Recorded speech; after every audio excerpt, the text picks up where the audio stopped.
আমাকে ডেকে নিয়ে এসছে। আমার ইচ্ছা ছিল সময় এখানে আসা, যাই হোক অনেক বিয়োগ হয়ে গেল। তো আমি একটা ছোট্ট কবিতা করি, কবিগুরু রবীন্দ্রনাথ ঠাকুরের কবিতা কৃপণ। আমি ভিক্ষা করে ফিরতেছিলাম গ্রামের পথে পথে, তুমি তখন চলেছিলে তোমার স্বর্ণরথে। অপূর্ব এক স্বপ্ন সম লাগতেছিল চক্ষে মম।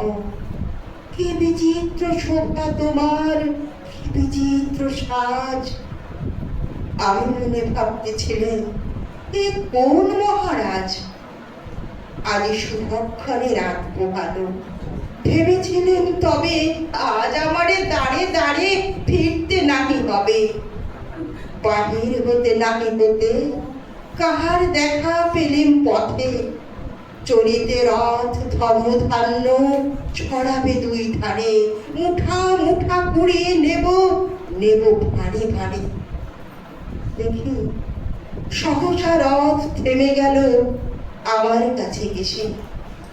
আমার মুখ পানে চেয়ে নামলে তুমি হেসে। দেখে মুখের প্রসন্নতা ছড়িয়ে গেল সকল ব্যথা।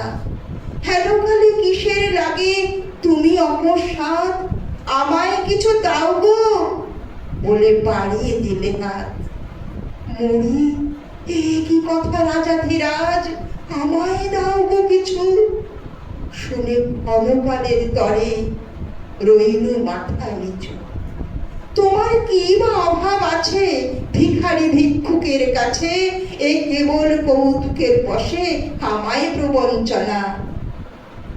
ছুরি হতে দিলেন তুলে একটি ছোট কণা।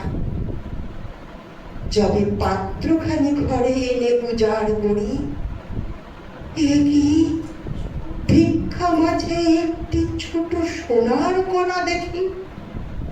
দিলেন যা রাজ ভিখারি রে, স্বর্ণ হয়ে এলো ফিরে।